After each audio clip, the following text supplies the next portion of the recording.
네, 청년부 헌신예배에 오신 우리 청년들과 우리 성도님을 주님의 이름으로 환영하고 축복합니다. 저희 청년들 잘하죠? 네, 별로 잘 못했나 보네요. 대답 소리가 별로 마음에 안 드는데. 청년들 잘하죠?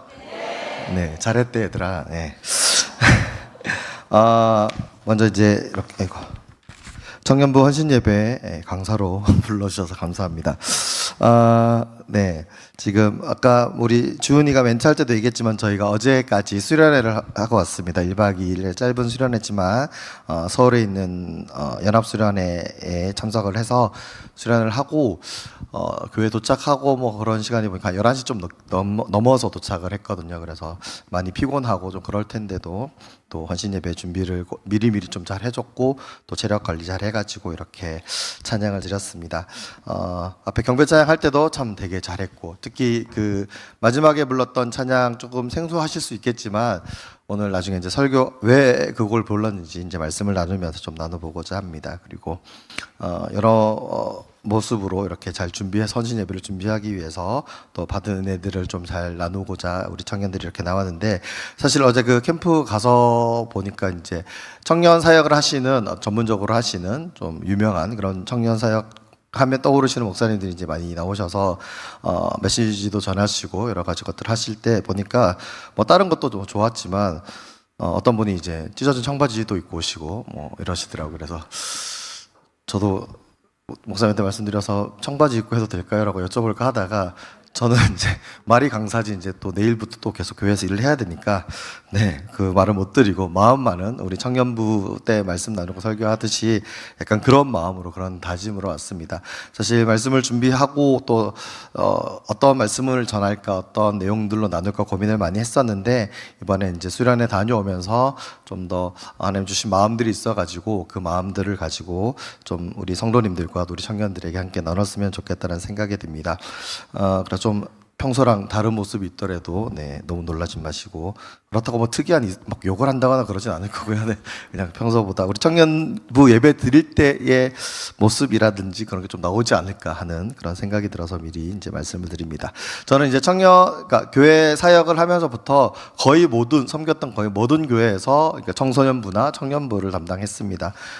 뭐 여러 가지 이유들이 있지만 개인적으로도 제가 청소년기 때 하나님을 만났던 것들이 굉장히 저한테는 저의 인생에서 중요한 터닝 포인트가 되었기 때문에 청년들에 대한 청소년들에 대한 어떤 그런 마음들이 굉장히 컸습니다. 뭐 처음에는 청소년들이었는데 또 사역을 계속 하다 보니까 이제 청소년을 넘어서 이제 청년들까지 그 세대들을 향한 하나님의 마음들이 있었고 또 그 세대들을 향한 어떤 관심들이 생겨나서 계속해서 이제 그런 부서의 사역들을 참 많이 했는데 제가 이렇게 이제 얘기하는 건 제가 이제 그만큼 많은 청년들을 겪었다는 말씀을 드리고 싶습니다. 저는 이제 고향이 부산이지만 또 학교는 서울에서 나왔기 때문에 뭐 인천이나 뭐 경기나 서울이나 또 뭐 최근엔 대구나 또 부산에서도 청년부 사역들 또 청소년들과 청년들을 많이 만나봤는데 그런 어떤 경험과 데이터를 기초해서 봤을 때도 저희 교회 청년들은 참 잘하고 착합니다. 정말 순수합니다. 네, 동의를 안 하시는 표정이신데, 네. 정말 잘하거든요. 제가 이제 여러 청년들을 겪어봐서 진짜 못된 청년들도 있고, 또 이제 말을 잘 안 듣는 데도 있고, 그냥 어떻게 보면 좀, 왜 이렇게 하지? 이런 생각이 드는 친구들도 있는데, 뭐, 안 그런 교회들도 많이 있습니다. 안 그런 교회들도 참 많이 있는데, 뭐, 제가 겪었던 교회 청년들 중에서 그냥 단연 순수함으로는 저희 교회 청년들이 제일 최고지 않나. 네, 열정도 굉장히 넘치고, 네.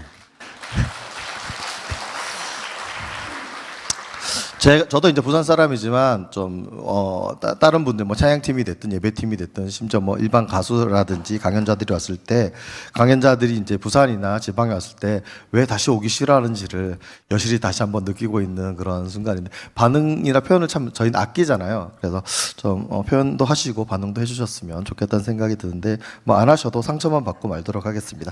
아무튼 저희 교회 청년들은 되게 순수하고 열정이 있어서 그런 점이 너무나 좋고 참 귀하다는 생각이 듭니다. 뭐 오늘 낮에도 이제 목사님이 광고하실 때 잠깐 언급하셨지만 정말 사실 그대로 지금 이 땅에 있는 한국 교회의 많은 청년 청년부가 없는 교회들도 너무 많이 있고 청년 세대가 예전에 보다 많이 줄어든 것도 사실이긴 하지만 그렇다고 해서 청년이 씨가 말라서 전혀 없는 건 아닌데 교회 밖에 청년들은 너무나 많이 있지만 교회 안에서 하나님을 예배하고 또 교회 여러 모양의 섬기고 함께하는 그런 청년들, 믿음으로 살고자 다짐하고 애쓰는 청년들이 정말 상대적으로 너무나 많이 줄어든 것도 사실이고 적은 것도 사실입니다. 또 그런 상황 가운데서 많은 계속해서 이야기는 하겠지만 많은 어른들이 한 가지 꼭 이해하셔야 될 것은 저를 포함해서 이전 세대들이 청년으로 살았을 때보다 지금 이 시대가 청년으로 살기 훨씬 더 어려운 시절을 겪고 있는 것은 또한 사실입니다. 그것은 부인할 수 없는 사실인데 그럼에도 불구하고 우리 교회 청년들을 비롯해서 이 땅에 있는 많은 교회의 청년들이 하나님을 예배하고 또 하나님을 믿는 믿음의 청년으로 살아가겠노라고 헌신하고 다짐하고 애쓰고 노력하는 것은 저희들이 노력했던 부모 세대들이 노력했던 것보다 훨씬 더 많은 애씀과 노력들이 있다는 것도 어떻게 보면 어느 정도는 사실이기 때문에 그런 것들도 아시면서 오늘 말씀을 함께 나눴으면 좋겠다는 생각이 듭니다. 그래서 어제도 이제 집회를 다녀오고 또 저는 이제 거의 1년 반 정도 저희 청년들이랑 같이 있다 보니까 사실 여러분은 저희 청년들한테 속고 있는 부분들이 있습니다. 저것보다 더 잘합니다. 네, 특히 찬양하고 이런 것들 보면 제가 동영상 찍은 거 있는데 어제도 얼마나 뛰면서 찬양했는데 지금 저렇게 얌전한 척 하고 있는 거지. 네, 실제로 막 그런데 풀어놓으면 어디서도 꿀리지 않을 정도로 이렇게 잘 뛰고 열심히 찬양하고 사실 옆에서 좀 힘들게 하는 친구들도 있긴 하지만 아무튼 저는 이제 늙었잖아요. 죄송합니다. 네, 쟤네들 청년들에 비해서 늙었는데 그래서 저도 나름 관절이 아프기도 하고 체력이 딸리기도 하는데 그 와중에도 자기들과 같이 이제 점프를 높이가 다르면 이렇게 지적을 한다든지 눈치를 준다든지.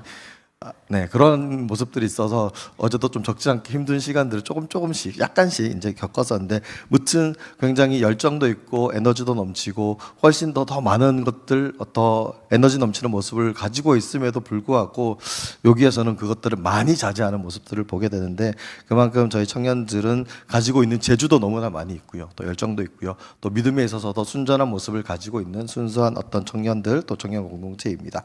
그래서 이제 이 헌신 예배의 말씀을 어떤 내용으로 전할까 고민을 많이 하다가 이 제목을 정하면서 또 내용을 정하면서 우리 청년들에게도 또 우리 청년들과 함께하는 우리 어른 세대인 우리 성도님들에게 이렇게 한 가지씩 어떤 메시지들을 함께 나눴으면 좋겠다는 그런 마음으로 또 그런 주신 마음으로 기도하면서 이제 설교를 준비했습니다. 함께 말씀을 나누도록 하겠습니다. 제가 30분 이렇게 정했는데 네, 갑자기 장담을 못할 것 같긴 한데 최선을 다해서 노력해 보도록 하겠습니다.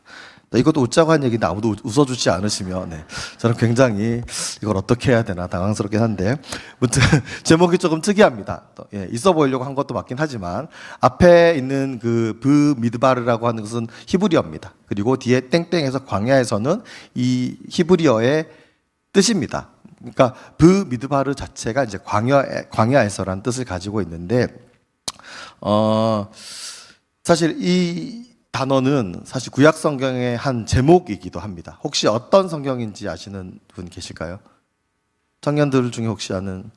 내가 지난 수요일에 우리 청년들 성경 공부합니다라고 자랑을 했는데 아무도 기억나지 않나요? 얘기했는데 네, 뭔가를 걸지 않아서 그런가요? 네, 막 던지지 말고 누가 얘기했죠? 출애굽기? 예, 땡이에요. 근처에 있어요. 우리 성도님들도 얘기하시면 네, 제가 빈손으로 오지 않았습니다. 네, 이번에 받은 커피 쿠폰인데 얼마가 들었는지 잘 모르겠지만 네, 누가 됐든 드리도록 하겠습니다. 네, 없으면 그럼 제가 가지면 됩니다. 네, 한 번 더 여쭤볼게요. 구약 성경이면 어느 성경일까요? 누구요? 민수기가 누군데? 누가 얘기했나요? 채연이 나중에 주도록 할게요. 민수기가 맞습니다. 그래서 성경 구약 성경 맨 앞에 있는 창세기, 출애굽기, 레위기, 민수기, 신명기 5권이 이제 주된 배경이 광야이기 때문에 이제 광야에서 쓴 글. 그래서 민수기의 히브리 성경의 제목은 브미드바르입니다. 그래서 광야에서 있었던 이야기들을 통해서 오늘 우리 청년들에게 또 우리 성도님들에게 주시는 그런 하나님의 말씀을 나눠보고자 합니다. 잘 아시는 바와 같이 광야는 이스라엘 민족에게 있어서 굉장히 의미가 있는 곳이기도 합니다. 출애굽 사건과 연관되어 있는 곳이고 야곱과 요셉이 살았던 시절에 어떤 어려운 상황들 가운데서 애굽으로 이집트로 이제 피난을 갔던 이스라엘 민족이 한 400여 년의 시간이 지난 이후에 이제 노예로 전락하면서 건져내 달라고 하나님께 이렇게 기도하고 하나님께 탄원했을 때 하나님이 모세를 통해서 아브라함과 이삭과 야곱에게 하셨던 그 약속을 성취하신 그 사건이 바로 출애굽 사건입니다. 그래서 하나님께서 이미 믿음의 조상인 400여 년 전에 믿음의 조상이었던 아브라함과 이삭과 야곱에게 약속하셨던 그 약속을 성취하기 위해서 노예로 생활하고 있던 이집트에 있던 이스라엘 민족을 건져내 주신 사건이 출애굽 사건이고, 또 그들을 애굽에서 건져내셔서 구원하셔서 또 약속의 땅으로 가는 그 여정 가운데 머물렀던 곳이 광야입니다. 사실 광야의 여정은 40년 정도 이제 진행이 되었지만 엄밀하게 이야기를 하면 한 38년 정도 광야에서 이렇게 훈련받고 연단받아야 되는 그런 시간들이 있었습니다.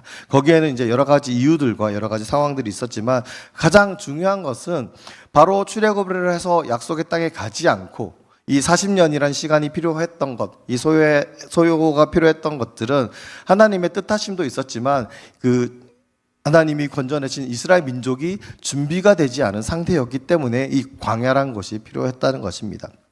그래서 우리가 오늘 이 시간 살펴볼 첫 번째, 우리가 광야에서 찾아야 될 하나님의 메시지, 광야를 통해서 우리가 깨달아야 될 것은 광야는 하나님을 만나는 곳이어야 된다는 것입니다. 광야는 하나님이 어떤 분인지 아는 곳이라는 겁니다. 그래서 우리의 인생 가운데서도 분명히 광야와 같은 시절들이 있을 것이고, 특별히 우리의 전체 인생을 보았을 때에 우리 청소년이나 청년들과 같이 이제 스스로가 누구인지 알아가게 되고 인식하게 되고, 또 스스로의 고백으로 하나님을 나의 하나님으로, 예수님을 나의 구주로 고백하는 그 시점이 이스라엘 민족의 역사를 봤을 때 마치 광야와 같은 그런 시절로 우리가 이해할 수 있다라는 겁니다. 그래서 이스라엘 민족이 처음에 애굽에서 나와서 바로 약속의 땅에 들어가지 못한 것은 출애굽 1세대들이 그들이 보인 어떤 모습들 때문에, 그들이 가졌던 생각들 때문에 그렇다는 겁니다. 사실 그 출애굽기와 또 출애굽기, 민수기 여기를 보면 출애굽 1세대들은 하나님의 어떤 구원하심으로 모세를 통해서 정말 기적들을 보여주시고 놀라운 은혜로 노예 생활로 정말 피폐한 삶을 살아가고 있던 그들의 조상인 아브라함과 이삭과 야곱에게 하신 약속을 기억하시고 그 약속을 성취하시기 위해서 모세를 보내서 그들을 건져내서 광야에 왔는데, 막상 광야에서 지내다 보니까 너무나 불편하고 너무나 힘든 일들이 많다는 겁니다.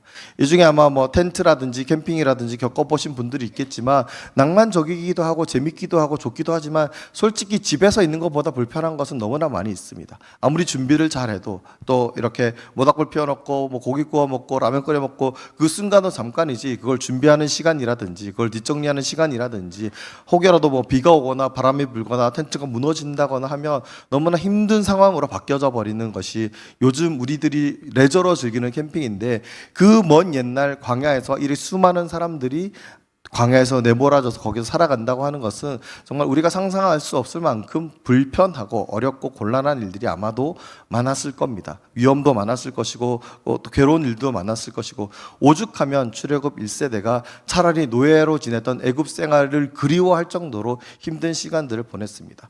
하지만 그들은 하나님이 건져내 주신 그 구원의 은혜에 대해서 감사하고, 또 그것으로 인해서 또 하나님의 약속을 의지하고 또 약속의 땅에 가기까지 견디고 버틴 것이 아니라 하나님을 향해서, 또 특별히 모세와 아론을 향해서 원망하고 불평했습니다. 그래서 그런 모습을 보시고 하나님이 출애굽 1세대들은 약속의 땅에 적합하지 않다는 걸 아시고 그들은, 표현이 좀 그렇지만, 내버려 두셨습니다. 그래서 38년이라는 시간 동안 이 출애굽 1세대는 거의 다 광야에서 생을 마감하게 되고, 그들의 자손이 되는, 그들의 자녀가 되는 출애굽 2세대가 광야에서 연단받고 훈련받고 하나님이 약속하신 그 약속의 땅에 적합한 그런 인물들로 하나님을 만나고 하나님이 어떤 분인지, 또 그 약속의 땅에 적합한 어떤 존재들로, 그런 세대들로 바뀌어져 가는 내용이 민수기에도 나오고 또 신명기에도 나오고 그렇습니다. 그래서 우리가 좀 이런 상황들을 보고 우리 청년들에 대해서 먼저 우리 성도님들에게 뭐 부탁이기도 하고 또 성경적인 관점에서 우리가 바라봐야 될 것들을 몇 가지 좀 나눠보고자 합니다. 먼저는 그러니까 제가 독심술을 하거든요. 이건 진지하게 얘기했는데 웃으시네요. 네, 독심술을 하는데 제가 한번 맞춰보겠습니다. 여러분이 한 번쯤 해보셨거나 생각해 보셨던 것을 제가 맞춰보겠습니다. 사시면서 여러분 분명 꼭 한 번 이상은 생각하셨거나 입 밖으로 아마 꺼내셨을 수도 있을 겁니다. 무슨 말이냐면 분명 여러분은 요즘 애들 버릇 없어. 요즘 애들 철이 없어. 아닌 척하고 계시지만 한 번쯤은 다 지금 생각 말고 이전보다 아마 생각을 해보셨을 겁니다. 이렇게까지 반응이 없을 줄 몰랐지만 네. 저는 많이 했거든요. 특히 전 청년들 사역을 많이 하니까 그런 생각들도 많이 하고 또 웃긴 건 이제 청년들 내에서도 좀 나이 있는 애들이 한두 살 밑에 있는 애들을 향해서 꼭 그렇게 얘기하거나 군대 갔다 온 애들이 군대 갔다 오지 않은 애들한테 요즘 애들 웃잖아요. 예, 자기들이 그렇게 했기 때문에 아무튼 그런 생각들을 한다는 겁니다. 근데 이게 뭐 새삼 새로울 게 없는 것이 아마 아닌 척하고 계시더라도 이 자리에 계신 분들이 한 번 이상은 생각해 보시거나 직접 말을 했거나 아니면 특별히 뭐 자녀라든지 뭐 누군가에게 이렇게 선포하신 적이 있지 않을까 싶습니다. 그런데 잘 보면 기원전 주전 1700, 그러니까 지금으로부터 한 3700년 전에 메소포타미아에 있는 수메르 문명의 점토판에 이런 내용이 있답니다. 요즘 애들 철이 없어. 요즘 애들 버릇이 없어. 안 놀라시네요. 다 알고 계셨던 것 같은데. 그러니까 그만큼 오래전부터 이런 생각들은 했다는 겁니다. 부모의 세대, 어른의 세대, 기성세대들은 새로운 세대들에 대해서 이해하지 못한다거나 그들이 버릇이 없다라고 생각한다거나 그렇게 이야기한다라는 겁니다. 그래서 제가 청년이랑 청년사역을 꽤 많이 했다라고 말씀을 드렸는데 어느 교회를 가도 어느 교회를 다녀도 많은 부모 세대들이 많은 기성세대들이 청년 세대들을 향해서 정말 우리 청년들 너무 귀하고 감사해라고 말하면서 정말 그렇게 대하면서 존귀하게 대하는 공동체를 죄송하지만 한 번도 본 적이 없습니다. 청년들을 향해서 늘 야단치거나 뭐 지적하거나 너희 그러면 안 돼 이런 얘기들을 너무 많이 합니다.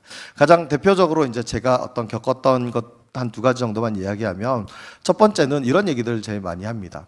아마 저도 좀 찔리기도 하고요. 왜 저도 이제 어느 순간 꼰대가 돼가지고 애들이 하는 행동이나 말이 이렇게 이해 안 되고 수용이 안 될 때가 있거든요.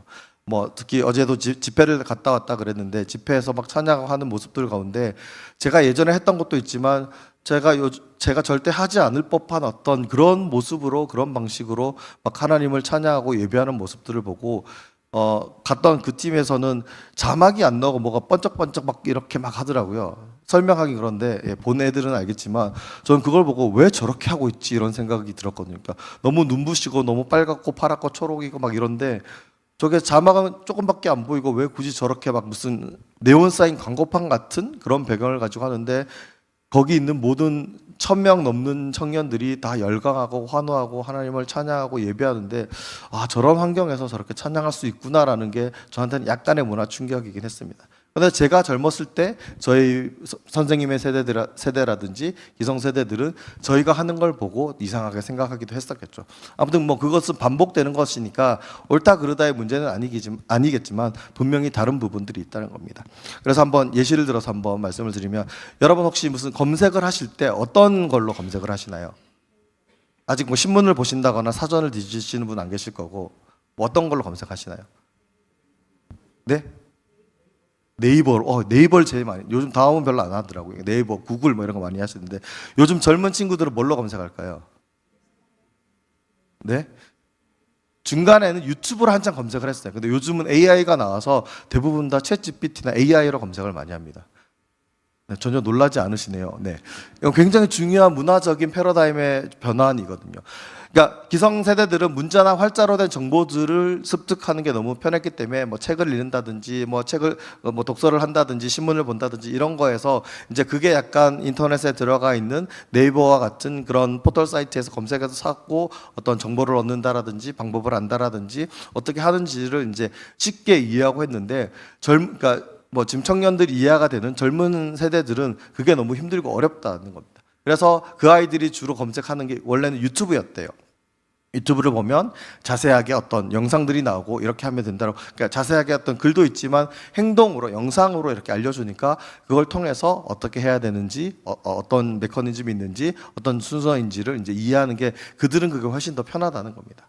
근데 요즘은 이제 AI가 나와서 AI에게 이제 물어봅니다. 뭐 거기도 글로 나오기도 하고 뭐 여러 가지로 피드백이 오긴 오겠지만 거기에 이제 개인적으로 잘 모르는 거나 좀 더 구체적인 거 물어보면 또 구체적으로 답을 해주니까 일종의 어떤 관계성 가운데에서 어떤 정보를 얻는다라든지 또 여러 가지 어떤 이해를 하는 그런 과정들을 겪는 그런 시대로 바뀌어져 가고 있습니다. 제가 말씀드리고 싶은 건 저희가 이제 다음 세대라는 표현을 쓰지만 사실상 우리 총회 교육부에서도 그렇고 많은 교회에서도 이야기하는 것처럼 다음 세대는 이미 다른 세대로 이렇게 명명할 정도로 너무나 다른 사고 방식이나 또 너무나 다른 삶의 기준이라든지 또 삶의 방식들을 가지고 가는 세대가 다른 세대라는 겁니다. 그래서 몇천 년 전부터 나왔던 것처럼 요즘 애들은 버릇이 없어, 이 말이 그냥 단순히 나 때보다 밑에 있는 친구들이 버릇이 없거나 상식이 없거나 개념이 없거나 뭐 그런 의미가 아니라 요즘은 정말 다른 식으로 사고하고 다른 식으로 이해하고 다른 식으로 살아가는 그런 세대가 우리들의 청년들, 청소년들, 우리 밑에 자녀들의 세대라는 겁니다.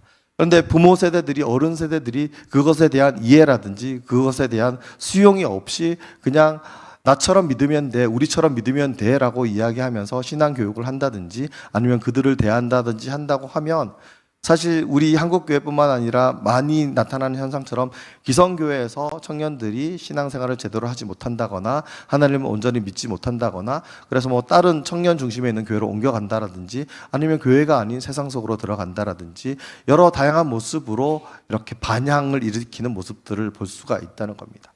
그만큼 우리의 자녀 세대들, 특별히 이 시대를 살아가고 있는 청년들, 청년 세대들, 청소년 세대들, 이 다음 세대들은 기존에 우리가 살았던 부모 세대, 기성 세대들이 살았던 것과 같은 전혀 다른 사고방식, 또 다른 이해, 또 다른 수용이 필요한 그런 존재들이라는 겁니다.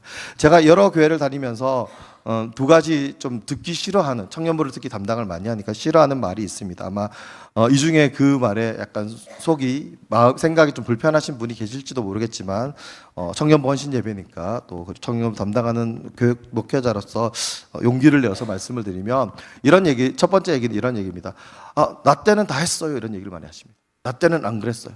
저도 그때였거든요. 시키면 시키는 대로 하고 밥 하나 사주면 고기 사주면 기분 좋아가지고 하루 종일 일하고 막 여름 내내 교사하고 뭐 일하고 수련회 갔다 오고 그러면 계약하고 있고 저도 그런 시절을 보내서 너무나 그 마음과 그 뜻을 너무나 많이 알고 있지만 이 시대를 살아가고 있는 많은 청년들이나 청소년들에게 우리가 겪었던 것 같이 동일한 것들을 요청하거나 요구를 한다고 해서 그 아이들이, 그 청년들이 그렇게 받아들인다거나 아니면 그런 경험들을 통해서 우리들이 신앙의 사람으로 이렇게 자라오고 살아가는 것처럼 이런 모습을 유지하지는 못한다는 겁니다. 뭐 100%는 아니겠지만 꽤 많은 경우에서 그런 것들을 보게 됩니다.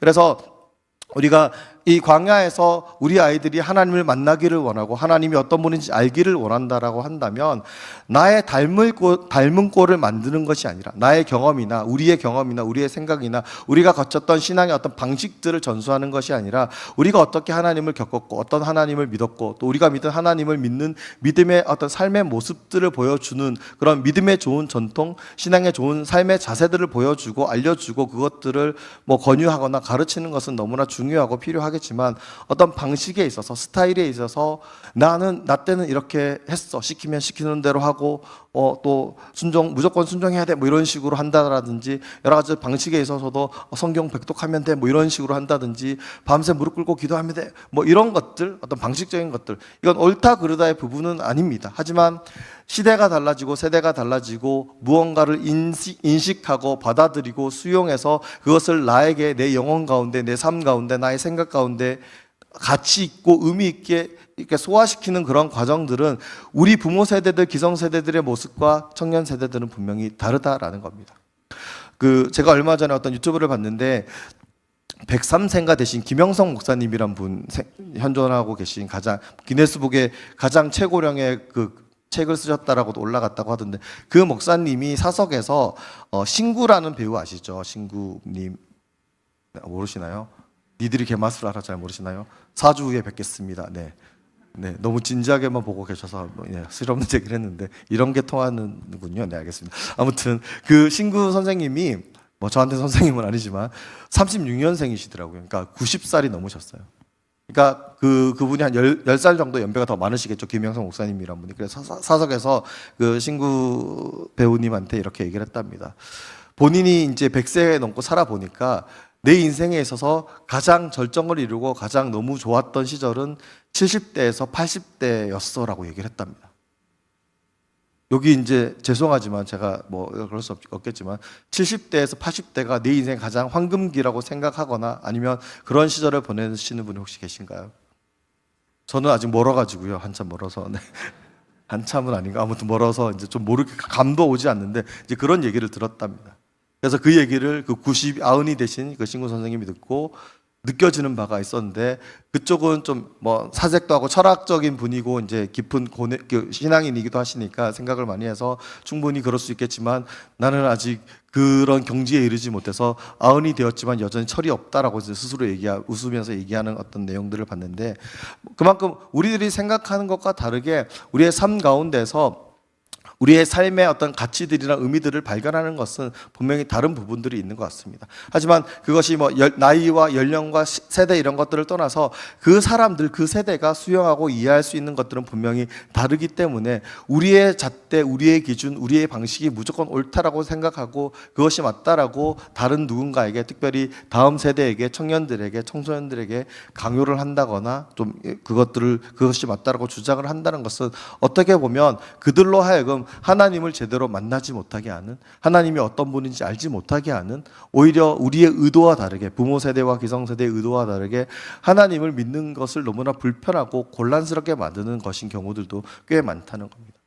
또 한 가지 제가 교회마다 있으면서 굉장히 불편하기도 하고 어려운 것 중에 하나가 뭐냐면 이건 이제 청년들한테 저희 교회 청년 말고 이제 이래도 수습이 안 될까요? 어쨌든 들으시면 아시겠지만 어쨌든 저희 교회 청년한테 들어본 적은 없고 이제 이전에 있었던 여러 청년들한테 이제 들어간 중에 애로 사항인데 힘든 사항인데 꼭 이렇게 주로 찾아오는 게 찬양 인도자가 저를 찾아옵니다. 찾아와서 목사님 할 말이 있습니다. 그러니까 왜 그러냐 그러니까 뭐 오늘처럼 찬양 예배나 이제 어른들이 같이 드리는 찬양 예배 찬양을 했는데 어떤 분이 저한테 연락이 와서 폰티 그렇게 짜지 말라고 그랬어요. 이렇게 얘기하는 거여서 뭐 분명히 같이 저도 그 예배를 드렸거든요. 분명히 찬양 잘하고 좋은 거 했는데 왜 그러지? 뭐 때문에 그러니까 찬송가로만 해달라고 그렇게 얘기하시던데 그러니까 그래서 제가 그 이야기를 듣고 되게 좀 난감하기도 하고 솔직히 그때 좀 젊었을 때라서 좀 속으로 왜 그러시지라고 생각이 들었는데 이제 약간 사역을 해보고 여러 교회를 겪으면서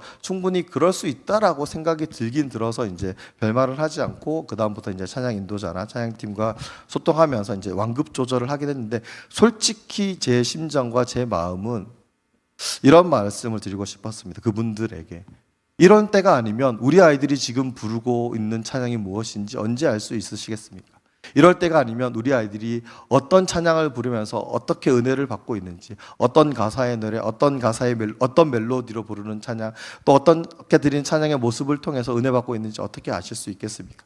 꼭 1년에 52번의 어떤 예배가 있고 주일에 찬양들이 있는데 청년들이 와서 하는 게 고작 몇 번 되지 않는데 그때마저도 익숙한 걸로 하시기보다는 우리 청년들이 어떤 찬양을 부르고 어떻게 고백하고 어떤 가사의 노래들로 찬양들로 어떤 모습으로 예배하는지 그걸 보고 또 그것을 통해서 우리 청년들을 알아주고 이해해 주는 게 더 낫지 않겠습니까라고 말하고 싶은 게 여기까지 왔다가 늘 꿀떡꿀떡 이제 삼키곤 하는데 오늘도 이제 그 우리 찬양팀이 그 신의 약단이란 영화에서 나왔던 광야를 지날 때라는 그 찬양을 불렀거든요. 근데 이건 제가 사실 부탁했습니다. 이번 설교 주제가 광야니까 지난주에 그 찬양을 부르더라고요. 근데 너무 좋아서 그 찬양을 또 우리 헌신 예배할 때 꼭 좀 해달라고 이제 요청을 하고 부탁을 해서 찬양팀이 이제 그거 수용해 줘가지고 감사하게 이제 불러줘서 저는 되게 감사하면서 이제 은혜 받으면서 찬양을 했는데 사실 뒤를 돌아볼 용기는 없었습니다. 그래서 앞만 보고 눈 감고 손 들고 찬양했는데 아무튼 저희 교회는 그랬으면 좋겠다는 바람이 조금은 있습니다. 우리 사실 그렇게 말씀하시는 분들이 저희 교회 말고 예전에 있던 교회에서 그렇게 말씀하시는 분들이 청년부 예배 드린 한번 와서 얘네들이 어떤 찬양을 하고 어떤 모습이고 그래서 그 중에 이제 잘못된 모습들이 있다거나 또 잘못된 이상한 찬양을 부른다거나 뭐 랩을 하고 이런 것도 아니잖아요. 메탈하고 이런 것도 아니고 그런 거였으면 이제 그럴 수 있다라고 이제 뭐 지도를 한다든지 그러지 말라라고 청년들에게 얘기를 하겠지만 뭐 별로 특이할 것이 없는 요즘에 우리 청년들이 많이 부르는 찬양이고 이 찬양으로 하나님을 느끼고 하나님을 예배하고 하나님의 뜻들을 발견하고 하나님의 은혜를 누리는 그런 찬양들인데 단지 생소하고 낯설다는 그 이유만으로 어른들과 함께 예배드릴 때는 그 찬양 부르지 못하게 되는 금지곡이 된다는 것이 너무나 속상하고 안타까운 경험들이 저는 여러 교회를 다닐 때마다 거의 다 있었던 것 같습니다.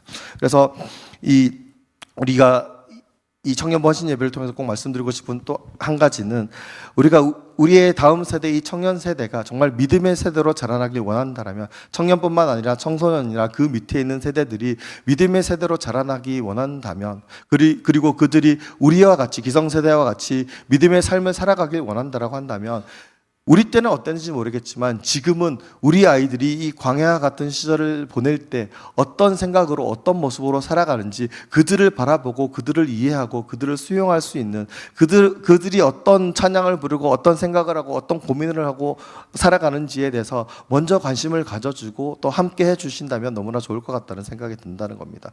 이렇게 말하면 우리는 나이가 들어서 못해요라고 많은 분들이 얘기하지만 제가 아는 분 중에 그걸 정말 잘하는 분이 한 분 계시거든요. 저희 부장집사님이 참 잘하십니다. 네, 이진학 집사님이 너무 잘하십니다. 사실 저도 아직 1년 반 됐지만 청년들이랑 어색할 때가 있거든요. 근데 부장집사님은 전혀 어색함도 없고 오시면 꼭 이렇게 주목 인사를 안 하면 앉지를 못하게 하는 굉장히 가갑적이면서도 친근함을 표현하는 그래서 저희 청년들이 부장집사님을 너무 좋아하고 또 잘 지내는 그렇다고 해서 부장집사님이 저보다 나이가 어려 보이시지만 어리진 않거든요. 네, 나이도 많으시고 연배도 있으시고 딸이 곧 결혼하는데 그 정도임에도 불구하고 아이들과 너무 성년들과 스스럼 없이 편하게 지내시고 잘 지내시고 그런데 보면 아이들을 잘 이해해주고 또 잘못한 거에 대해서 이야기하시지만 뭐 이렇게 막 뭣도 모르고 막 야단치고 뭐 이런 게 아니라 그 아이들의 상황이나 형편 이런 것들을 아시면서 좋게 이야기하시지만 분명히 이야기할 건 이야기하시면서 또 함께 해주고 또 잘 먹이시고 뭐 이런 여러 가지 모습으로 함께 잘 지내는 모습을 보면서 우리의 기성세대, 우리의 부모 세대들도 우리 청년들과 함께 우리의 자녀들과 함께 충분히 그런 모습들을 가질 수 있지 않을까라는 어떤 해법을 부장집사님을 통해서 이제 저도 보고 많이 감동받기도 하고 배우기도 하거든요. 네, 아무도 동의를 안 하시는 것 같아요, 집사님. 네, 아무튼 앞서 말씀드린 것처럼 우리의 다음 세대 청년들, 청소년들 그 밑에 세대들은 우리의 닮은 꼴로 자라야 되는 게 아니라 주님을 닮은 꼴로 살아가야 될 것입니다. 그러기 위해서 이 광야의 시절을 걸어갈 때 하나님을 만날 수 있도록 하나님이 어떤 분인지 알 수 있도록 우리가 그 시절 그때 청소년 때 청년 때 또 결혼을 해서 지금까지 지내온 동안 우리가 만났고 우리가 느꼈던 그 하나님이 어떤 분인지 하나님을 만난다는 것이 어떤 것인지 하나님을 믿는다는 것이 어떤 것인지 그것을 우리 아이들이 알기 원하신다라고 한다면 그 아이들의 시선에서 그 아이들의 삶의 현장 가운데서 어떻게 하나님을 알아야 하고 하나님을 이해하고 하나님을 만나야 하는지부터 우리가 관심을 가지고 함께 해주고 소통하고 관계를 맺는다면 분명 우리 아이들도 우리 기성세대의 어떤 그 진심을 알고 그 믿음의 본을 따라서 믿음의 삶을 닮아갈 수 있지 않을까라는 생각을 해봅니다. 제가 좋아하는 드라마 중에 이제 미생이라는 드라마, 좀 이것도 옛날 드라마라서 요즘 애들한테 얘기하면 모르는 애들도 있을 겁니다. 근데 우리 성도님들 아시죠? 네, 세 분 아시네요. 네, 미생이라는 드라마가 있는데 거기에 주인공이 장그래라는 친구가 신입사원인데 거기 나와서 그 재벌집 막내 아들에서 회장 역할을 했던 이성민이라는 배우한테 엄청 혼나고 깨지는 그런 드라마인데 거기에 이제 그 드라마를 보고 알았는데 미생이란 단어가 바둑 용어라 그러더라고요. 그래서 전 잘 바둑을 안 둬서 모르겠지만 이제 완생이 되지 못한 미숙한 상태를 미생이라고 표현을 한답니다. 그러면서 그 신입사원이 엄청 열심히 하고 애쓰고 막 야근도 하는데 늘 혼나고 깨지고 막 이러면서 그런 상황들 가운데에서 이 부장이었던 이성민 배우가 하는 얘기가 네가 실수하고 못하는 거는 당연한 거라고 이야기를 해줍니다. 신입사원인데 잘해봐야 얼마나 잘하겠냐고. 그의 미성숙함과 부족함에 대해서 야단치지는 않습니다. 하지만 그가 어떤 일에 대해서나 어떤 그 사원으로서의 성장해 나가는 과정 가운데서 실수하거나 잘못한 것들은 따끔하게 이야기하기도 하고 잘못된 판단을 하거나 행동을 하는 것에 대해서는 이야기를 하지만 그렇다고 해서 그가 미성숙하고 좀 부족하고 연약한 부분들에 대해서는 결코 뭐라 하지 않는 그런 내용들이 그 드라마에서 많이 나타나는 것을 보게 됩니다. 우리의 청년들도 마찬가지입니다. 지금 제일 어린 애가 20살인데 2007년생이거든요. 얼마나 잘해봤자 얼마나 잘하겠습니까? 무시하는 게 아니라 정말 이제 각 고등학교를 졸업해서 20살이 되어서 뭐 찬양팀을 하건 청년 생활을 하든 신앙 생활을 하건 뭐 교사를 하건 뭘 하든지 간에 그 아이들은 아직 이제 막 걸음마를 떼는 것이고 이제 막 광야에서 걸음을 걸어가기 시작하는 것이고 이제 막 하나님이 어떤 분인지 알기 위해서 그 척박한 광야의 환경이 어떤 것인지 체감하기 시작하는 그 순간에 정말 광야에서 10년, 20년, 30년 살았던 노련한 전문가처럼 거기에서 생존해 나가고 거기에서 온전한 믿음의 삶을 살아가라 그걸 바라는 것 자체가 잘못된 생각이라는 겁니다. 하지만 우리의 청년들의 그 어리고 연약하고 그 시작하는 시점 가운데서 정말 단순히 나 때는 안 그랬어, 요즘 애들 버릇 없어 이런 생각이 아니라 정말 하나님의 관점으로 우리가 처음 하나님을 만나고 하나님을 인격적으로 만나서 하나님이 나를 조금씩 만져주시고 변화시켜 주시고 이렇게 하나님의 사람으로 바꾸어 가 주셨듯이 그 광야의 시절을 걷기 시작한 우리의 다음 세대의 청년들과 청소년들과 다음 세대들을 있는 모습 그대로 받아들이고 이해해 주는 모습으로 그리고 함께 해주는 모습으로 함께 한다면 분명 우리의 청년들과 우리의 청소년 다음 세대들은 그런 믿음의 선배들의 모습을 보고 그 진심을 알고 주님을 온전히 믿는 믿음의 사람으로 변화해 갈 것이고 살아갈 것입니다. 그래서 두 번째 광야에 가지고 있는 중요한 의미는 하나님을 만나서 변화해야 되는 것이 광야여야 한다는 것입니다. 제가 이렇게 얘기하면 저 목사님은 청년부 목사님이니까 청년부 편만 드네라고 이제 생각하실 수 있을 것 같아서 네, 제가 웃기려고 쓴 것들은 하나도 안 통하네요. 네, 저희 교회에서는 웃기지 않도록 하겠습니다. 아무튼 청년부 편만 들려는 것 아니고 청년들이 이렇다는 걸 먼저 아셨으면 좋겠고 두 번째는 이제 청년들에게 질타를 가하는 그런 말씀을 좀 나누고 싶습니다. 도전을 하고 싶은데 사실 어제도 이제 수련회 다녀와서 청년들이 나누는 은혜를 나누는 모습들이나 또 여러 가지 모습들 또 예배드리는 모습들 또 여러 가지 것들 가운데서 비록 미숙한 모습들도 있었지만 하나님을 만났구나, 하나님을 사모하는구나, 하나님을 사랑하는구나 그런 것들을 깨닫고 발견할 수 있는 모습들을 참 많이 봤습니다. 그리고 그런 모습이 너무나 귀하고 아름답다는 것도 알고 있습니다. 저희 청년들뿐만 아니라 제가 겪었던 많은 청년들이 수련회 갔다 오는 마지막 날은 다 그렇게 은혜로웠습니다. 그런데 갔다 와 3주가 지나면 예전으로 돌아가 있습니다.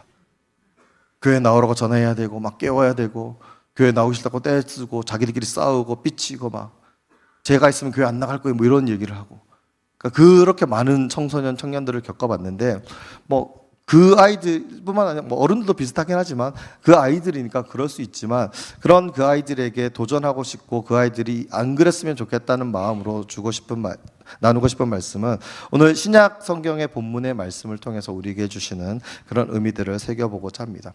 사실 구약의 말씀은 솔로몬이 전한 말입니다. 솔로몬이 노년에 청년의 시절을 살아가는 많은 청년들에게 이야기한 말씀이 이제 구약의 말씀인데 전도서의 대부분 내용들은 헛됨입니다. 헛되다는 겁니다. 그런데 그냥 모든 게 그냥 마냥 헛된 것이 아니라 하나님이 없는 인생은 헛되다는 겁니다.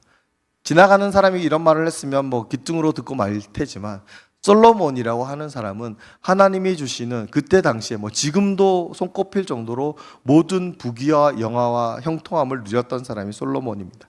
그 사람의 노년 때에 자기가 아끼는 젊은 이들에게 보낸 편지가 전도서인데 거기에 우리가 함께 읽은 본문의 말씀처럼 이렇게 돼 있습니다. 청년의 때에 창조주를 기억하라라고 이야기합니다. 공고한 날이 아무 낙이 없다고 하는 날. 그러니까 그때가 노년 때거든요. 인생의 마지막 때가 오기 전에 청년의 때에 젊은 시절에 너의 창조주를 기억하라라고 이야기를 합니다. 그리고 사도 바울도 사랑하는 목숨처럼 그러니까 아들처럼 여기는 디모데에게 마지막으로 보낸 편지가 너무나 잘 아시는 구절이지만 오늘 디모데후서 3장에 있는 내용입니다. 알기로는 16절 말씀을 제일 잘 아시겠지만 그 앞에 있는 내용들도 보면 디모데를 만나지 못할 수도 있는 상황이었기 때문에 디모데에게 유언처럼 쓴 글이 오늘 디모데후서고 그 중에 어떤 절정이 되는 내용이 오늘 우리가 함께 읽었던 말씀입니다. 너는 분명 이 세상을 살아갈 때 여러 가지 어려움들이 있을 것이고 곤란함들도 있을 것이고 유혹들이 있을 거야. 특별히 믿음으로 인해서 박해받기도 하고 차별받기도 할 거야. 하지만 그럴 때일수록 더욱더 믿음을 지키고 또 내가 어려서부터 배웠던 그 성경 하나님의 말씀을 통해서 온전한 하나님의 사람으로 그런 하나님의 사람으로 살아갈 수 있는 소양을 갖추라는 말씀이 오늘 신약의 본문의 말씀입니다. 우리들 기성세대가 우리의 청년 세대에게 권면하고 가르치고 전해야 될 내용들이 바로 그런 내용들입니다. 그리고 이런 내용들을 들었을 때 우리의 청년들도 우리 선배 세대의 부모 세대의 그런 이야기들, 신앙에 대한 이야기들을 듣고 그것을 귀 기울이고 존중해야 될 필요가 있습니다. 그러기 위해서 중요한 것은 이 광야 같은 청년의 때에 하나님의 말씀을 통해서 하나님이 어떤 분인지 알아야 하고 그 하나님이 어떤 분인지 알아감을 통해서 실제적인 변화들이 일어나야 된다는 겁니다. 출애굽 2세대라고 처음부터 다 잘 믿었겠습니까? 38년이나 걸렸습니다. 38년 동안 광야에서 두드려 맞고 연단받고 고생하고 만나와 메추라기 계속 먹으면서 말이 만나와 메추라기 매일 먹는 거지만 38년 동안 먹었다고 생각해 보십시오. 여러분이 가장 좋아하는 음식이 뭔지 모르겠지만 뭐 고기든 뭐 김치찌개든 뭐 라면이든 생각해 보십시오. 그거를 열흘만 계속 드신다고 생각해 보십시오. 저는 못 먹을 것 같습니다. 굶어 죽었으면 죽었지. 근데 이 이스라엘 민족은 38년 동안 그런 걸 먹어가면서 그런 거라고 해서 죄송합니다. 하나님 주신 건데 만나와 메추라기를 먹어가면서 똑같은 걸 계속 먹어가면서 38년 동안 하나님의 연단, 하나님의 훈련을 겪으면서 하나님의 사람으로 하나님의 민족으로 점점 성장하고 변화해 갔다는 겁니다. 모세오경을 보면 세 개의 큰 법전이 나옵니다. 출애굽의 언약 법전이 나오고 시내산에서 받은 레위기의 성결 법전이 나오고 신명기 법전이 나옵니다. 이걸 통틀어서 이제 토라 율법이라고 이야기를 합니다. 민수기에도 뭐 여기저기 중간중간에도 있지만 아무튼 하나님이 모세를 통해서 시내산에서 십계명을 비롯한 언약 법전을 주시고 또 그 이후에 또 이 광야 시절을 통해서 하나님의 말씀, 하나님의 율례, 하나님의 법도에 대해서 분명히 알려주셨고 그것에 대해서 소상히 알고 배우고 익혔던 인물들이 출애굽 2세대들입니다. 그리고 그 모든 과정을 겪고 나서 마침내 여호수아와 함께 약속의 땅에 들어가기까지 40년이라는 시간이 걸렸습니다. 이 민족이 훈련받는데 38년, 40년이 걸렸습니다. 우리의 청년들이 우리 다음 세대가 하나님의 온전한 사람으로 자라가기 위해서는 어려서부터 하나님의 말씀을 알고 하나님의 뜻을 아는 그런 믿음의 삶을 살아가야 할 것이고 또 하나 우리 젊은 청년들이 배워야 할 것은 우리의 믿음의 선배들이 주신 믿음의 어떤 전통들, 믿음의 본들 어떤 방식은 아닐지 모르겠지만 삶의 가치라든지 삶의 우선순위라든지 어떻게 신앙생활을 해야 되는 어떤 삶의 자세들에 대해서는 믿음의 자세들에 대해서는 분명 존중함으로 우리 부모 세대, 우리 선생님들 우리 교회 어른들의 모습들을 닮아가고자 노력해야 된다는 것입니다. 만약 그런 것이 없이 그냥 살아간다라고 한다면 결국 이들은 어느 순간 하나님 외에 다른 것들을 쫓아가는 박해 때문이든 유혹 때문이든 하나님을 온전히 알지 못해서 이 시대의 많은 젊은이들이 하는 모습과 같이 교회를 떠나가고 우리 교회가 청년부 없는 교회가 되는 데에 일조할지도 모릅니다. 사실 우리가 하나님의 말씀을 안다는 건 참 쉽지는 않습니다. 제가 이제 여러 교회에서 이제 청년부 청소년을 많이 했다 그랬는데 교육 쪽에 관심이 많았거든요. 저는 고등학교 때 처음 교회를 나가고 그 전에는 신앙생활을 해본 적이 없습니다. 그래서 저는 청소년 시절에 하나님을 만난다는 것이 어떤 것인지 너무나 잘 알고 있습니다. 그때 인생이 바뀌고 삶이 바뀐다는 경험을 했기 때문에 하나님을 온전히 만나고 하나님을 온전히 믿으면 변화할 수 있다는 것을 믿습니다. 청소년의 때에, 청년의 때에 하나님의 말씀이 들어오고 말씀을 통해서 내 생각과 가치관과 세계관이 바뀌면 그 사람의 인생은 정말 일평생 하나님을 믿는 믿음의 삶으로 살아갈 수 있게 된다는 걸 저는 믿습니다. 왜냐하면 저는 목사가 될 줄 몰랐거든요. 네. 참 안 웃긴다고 해줘 죄송합니다.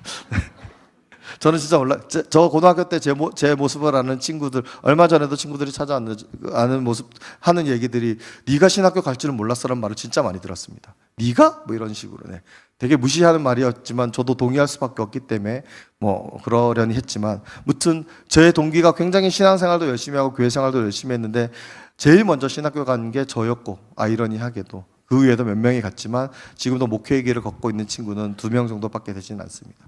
그러니까 제 자랑을 하려는 게 아니라 제가 이렇게 될 수 있었던 건 청소년 때, 청년의 때 하나님을 만났고 특별히 말씀을 통해서 하나님을 알았기 때문에 정말 신앙의 기본도 없고 뿌리도 없었던 그런 제가 지금까지 말씀을 전하는 또 청년 사역, 청소년 사역을 할 수 있는 삶을 살아가고 있다라고 저는 믿고 있습니다. 여러분 오바댜라는 성경 아십니까? 혹시 여기 그런 성경 있어라고 생각이 드시면 네. 큰일 납니다. 네. 성경에 있습니다. 나훔이라는 성경 혹시 아십니까? 싸움이요? 네, 나훔. 무슨 내용인지 혹시 아세요? 어디 있는지 아세요? 신약일까요, 구약일까요? 네, 정확하게 아시는 분이 있어서 제가 할 말이 없는데 아무튼 모르는 분들이 많더라고요. 오바댜는 지금 에스겔 저희 하고 있어서 새벽 기도할 때 제가 한번 얘기했는데 에돔에 대한 심판을 기록한 소의 연서 중에 하나인데 한 장짜리입니다. 근데 혹시 오바댜서 나오면서 읽어보신 적 있으세요? 물론 저희 교회 성경 통독을 다 하시는 분이 계셔서 약간 쫄리긴 하지만 처음 듣거나 읽어보지 않으신 분들이 있다면 죄송합니다만 회개하셔야 됩니다. 하나님의 말씀이거든요. 거기에 무슨 내용이 있는지, 그런 성경이 있는지조차 모른다고 한다면 너희도 마찬가지예요. 하나님의 성경인 하나님의 말씀인데 내가 10년, 20년, 30년 평생 교회를 다니고 하나님을 믿고 예배한다고 해도 예배한다고 이야기하면서도 성경 한 번을 제대로 읽지 못하고 거기에 무슨 성경이 있는지 모른다라고 하는 건 굉장히 제 입장에서는 제가 감히 말씀드리면 부끄러운 일이라고 생각을 합니다. 제가 많은 교회에서 교회학교나 또 교육부서를 담당하면서 정말 속상하고 답답하고 이해가 되지 않았던 건 유치부 유아부는 이해하니까 제껴놓고 초등학교 1학년부터 고등학교 3학년까지 12년 동안 성경을 한 번도 제대로 돌아보는 교회가 단 한 군데도 없었습니다.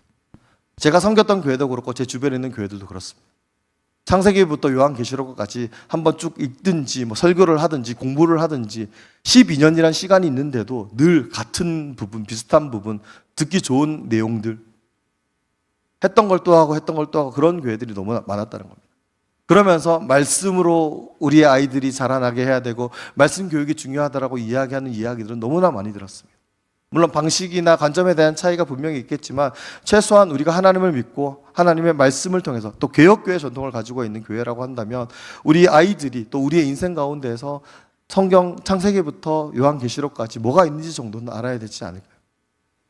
근데 그런 것들을 하지 않습니다. 그렇다고 해서 청년이 되고 장년이 되면 자연스럽게 알게 되느냐, 자연스럽게 성경을 읽게 되느냐, 그런 경우가 그렇게 많지 않다는 걸 보게 됩니다. 물론 저희 교회는 성경 통독을 꾸준히 하시고 몇 독씩 하시는 분들이 계시는 거 알고 있습니다. 어느 교회나 그런 분들이 있습니다. 그분들이 너무나 귀하고 소중하지만 그럼에도 불구하고 대부분의 사람들은 성경을 제대로 보거나 가까이 하거나 성경에 어떤 성경이 있거나 무슨 내용이거나 모른 채 살아가는 경우가 많다는 겁니다. 그러면서 청년들에게, 자녀들에게, 나의 자녀들에게, 우리 교회 학생들에게 말씀대로 살아야 돼, 하나님의 말씀이 중요해 라고 이야기한다면 이건 약간 좀 이상하지 않나요? 그래서 얼마 전에 수요 성경 공부 때 제가 우리 청년들 자발적으로 성경 공부 해달라고 하는 교회는 처음 봤다고 자랑했던 건 정말 진심으로 놀라서 그랬습니다. 늘 제가 성경 공부 해야지라고 애들 붙잡아 놓고 할래라고 꼬시고 먹을 거 사주고 이렇게 해도 될까 말까 했는데 저희 교회 애들은 어느 날 갑자기 찾아와서 이런 소그룹을 만들었는데 성경 공부 시켜주세요. 사실 히브리어를 알려달라 그랬습니다. 그 원인 제공한 것은 제 선생님이었던 그 4월달에 오셨던 그 교수님이 막 하니까 히브리어가 궁금해. 근데 그건 현실적으로 좀 힘들거든요. 그래서 그건 힘들고 성경 개관부터 해야 돼 하니까 그럼 그거라도 알려주세요 해서 이제 시작됐는데 지금 굉장히 열심히 하고 있습니다. 지금 사무엘을 하고 있는데 다른 건 없고 숙제가 예를 들어서 이번 토요일에 사무엘서를 하면 사무엘상하 다 읽어와 이거밖에 없습니다. 너무 쉽잖아요. 이게 웃기지 않으신 분은 사무엘상하가 얼마나 긴지 잘 모르시는 분들입니다. 한 주에 다 읽으려면 하루에 10장씩을 읽어야 됩니다. 59장이 그렇거든요. 근데 아이들이 그걸 듣고 처음에는 막 기겁하기도 하고 사실 이렇게 다 실패합니다. 룻기 말고는 성공한 적이 없어. 그러니까 찬열이만 지금 꾸준히 다 읽고 있습니다. 찬열이는 참 대단한 친구입니다. 아무튼 그래서 그렇게 어떤 식이 됐든지 간에 성경에 대해서 알려달라고 하고 또 그런 자리들을 마련하니까 저에게 있어서 가장 중요한 어떤 목회자로서의 사명은 성경을 전하는 거라고 저는 생각하고 고백하고 있기 때문에 그 시간들을 너무 귀하게 여기고 함께합니다. 그래서 저희 교회 청년들도 그렇고 제가 겪었던 많은 청년들에게 내가 너에게 1년 1독 100독 원하는 거 아니니까 매일 한 장씩이라도 좀 읽었으면 좋겠다라고 계속 이야기합니다. 제 방식이 맞는지 안 맞는지 모르겠지만 저는 매일매일 성경 읽는 게 더 중요하다고 생각합니다. 양을 떠나서. 하지만 우리 부모들이 그렇게 하려면 우리의 자녀들에게 그런 이야기를 하려면 성경이 중요해. 말씀이 중요해. 말씀을 통해서 하나님을 알아야 돼. 너희 같이 이 광야의 시절 청년의 때에 하나님의 말씀을 모르고 하나님의 말씀을 통해서 하나님의 뜻을 모른다면 온전한 신앙으로 하나님의 사람으로 자라날 수 없어라고 이야기하려면 최소한 우리들이 먼저 매일같이 하나님의 말씀을 묵상하고 하나님의 말씀을 통해서 하나님의 뜻을 발견하고 알게 하신 그 뜻대로 순종하는 믿음의 삶을 살아갈 때 그런 이야기를 할 수 있지 않을까요? 만약에 그런 삶을 살아간다면 앞서 제가 말씀드린 것처럼 나 때는 이랬는데 너희는 왜 그래라고 지적하고 판단하는 것이 아니라 내가 모르는 찬양 부르지 마 이렇게 이야기하는 것이 아니라 너희는 왜 이러니 왜 그래 철이 없고 버릇이 없니 언제 정신 들래 이런 이야기를 하는 것이 아니라 이 시대를 살아가는 청년들과 청소년들이 어떤 생각으로 어떤 고민으로 어떤 모습으로 또 어떤 삶의 방식들을 가지고 살아가는지 관심을 가지고 그런 그들에게 적합한 어떤 신앙의 교육들, 신앙의 모습들 내가 너희를 다 이해할 수는 없지만 내가 너희를 사랑하고 너희와 이런 관계를 맺고 너희와 함께 믿음의 내가 만난 하나님을 너에게 알려주고 싶어라는 그런 마음으로 함께 한다라고 한다면 분명 우리 교회의 청년들이나 우리 교회의 청소년들이나 우리 교회의 다음 세대들은 부모들의 기성세대들의 어른 세대들의 믿음을 보고 그 믿음의 유산을 이어받는 귀한 믿음의 세대들이 되리라고 생각을 합니다. 말씀을 마무리하도록 하겠습니다. 너무 좀 두서없이 들리셨을지 모르겠지만 제가 이야기하고 싶은 건 이겁니다. 우리 청년들은 지금 광야의 시절을 겪고 있습니다. 하나님이 택하신 이스라엘 민족이 하나님이 주신 이 약속의 땅에 합당한 하나님의 택한 선민이 되기까지 38년이라는 시간 동안 광야에서 만나와 메추라기를 먹으면서 하나님의 말씀으로 연단받고 훈련받아서 그 땅에 그 약속에 합당한 하나님의 사람, 하나님의 백성이 되어갔던 것처럼 우리의 청년들, 우리의 청소년들, 우리의 다음 세대들은 이제 그 길을 걸어가기 시작했고 특별히 우리의 청년들은 이제 그 길을 걸어가기 시작한 어떻게 보면 굉장히 미숙하고 부족한 친구들이 우리의 청년들입니다. 그들이 어떤 삶을 살아가는지 어떤 모습인지 어떤 상태인지를 먼저 관심을 가지고 그들을 이해하기 위해서 그들이 믿음의 세대로 자라나기에 부족함이 없는 이 광야 같은 시절에서 하나님을 만나고 하나님이 어떤 분인지 알고 특별히 말씀을 통해서 성경을 통해서 그리고 우리가 물려주어야만 하는 믿음의 유산들을 물려줌으로 말미암아서 우리의 아이들이 우리의 자녀들이 온전한 믿음의 세대로 하나님께 택함 받은 귀한 선택받은 민족, 선택받은 자녀로 살아갈 수 있게 하기 위해서 우리 청년들도 노력해야 하겠지만 온 교회가 한 마음이 되어서 우리 청년들이 이 광야의 시절을 잘 보낼 수 있도록 이 시절을 잘 보낸 이후에 약속의 땅에 들어가서 하나님의 나라를 위해서 하나님의 이 몸된 교회를 위해서 수고하고 애쓰고 헌신하고 섬기는 그 어떤 세상 가운데에서도 세상의 유혹에도 흔들리지 않고 온 세상 가운데 복음을 들고 증거하는 우리 믿음의 선배들이 그걸 했던 그것과 같이 믿음의 삶을 살아가는 그런 훌륭한 믿음의 세대로 자라나기를 원하신다라고 한다면 우리 아이들이 걷고 있는 이 광야의 길에 함께 해주시고 그 길을 이해해 주시고 그 길을 통해서 마땅히 알아야 될 마땅히 경험해야 될 믿음의 경륜과 믿음의 경험들을 전해주고 함께 해주는 그런 우리들이 된다면 그리고 그런 믿음의 선배들을 잘 따라가는 우리의 청년들이 된다라고 한다면 정말 하나님의 선하신 뜻 안에서 우리 교회는 100년, 200년, 몇백 년이 되든지 간에 믿음의 유산을 잘 이어가면서 하나님이 기뻐하시는 믿음의 공동체를 이루어갈 수 있을 것이라고 생각하고 믿습니다. 오늘 우리에게 주신 그 말씀처럼 솔로몬이 노년에 이르러서 후회하듯이 청년들에게 젊은이들에게 이야기한 그런 것 말고 우리 이 시대에 함께 살아가며 함께 호흡하며 함께 믿음의 공동체를 이루어 나갈 때 청년들은 청년답게 또 믿음의 선배들은 믿음의 선배들답게 하나님 안에서 온전함으로 이루어 나가는 그래서 하나님이 기뻐하시는 믿음의 공동체를 이루어 나가고 우리에게 주신 놀라운 믿음과 이 은혜들을 다음 세대에게도 잘 전수해 줄 수 있는 그래서 하나님이 인정하시고 하나님이 기뻐하시는 믿음의 우리 교회 공동체를 이루어 나갈 수 있도록 또 그 중심에 있을 우리 청년 공동체가 되어가기를 간절히 소망합니다. 함께 기도하시겠습니다.